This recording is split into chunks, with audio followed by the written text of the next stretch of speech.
جو IMF کا جو معاملہ ہے یہ خدا کرے کہ اب آخری مرحلوں پر ہے. آخری جو شرط تھی کہ جناب آپ پیسے جمع کروائیں، میں اس بات کا گواہ ہوں کہ اسحاق ڈار صاحب بیچارے راتوں کو، میں وہ لفظ تو نہیں استعمال کروں گا، یہ کہوں گا کہ نیندیں حرام کر کے انہوں نے بڑی ایفرٹس کی ہیں.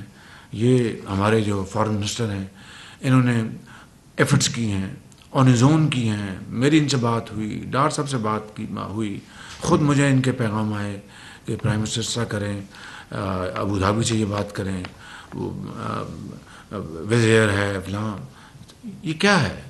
ایک خلوص، ایک درد، ایک کمٹمنٹ کہ ملک بنانا ہے. اور اسی لمحے میں یہ کہ جو ہمارے سپاہ سالار ہیں انہوں نے اس میں بے پناہ انہوں نے بھی کاوشیں کی ہیں. وہ میں تفصیل نہیں بتا سکتا لیکن دس از آلسو اے فیکٹ. تو کہنے کا مقصد یہ ہے کہ یہ وہ چیلنجز ہیں، یہ وہ مشکلات ہیں جن ہم سب کو سامنا ہے، لیکن الحمدللہ ہم اس کشتی میں سوار ہیں جس کو ہم انشاءاللہ اپنا اس کو کنارے لگائیں گے، منجدار میں نہیں چھوڑیں گے انشاءاللہ.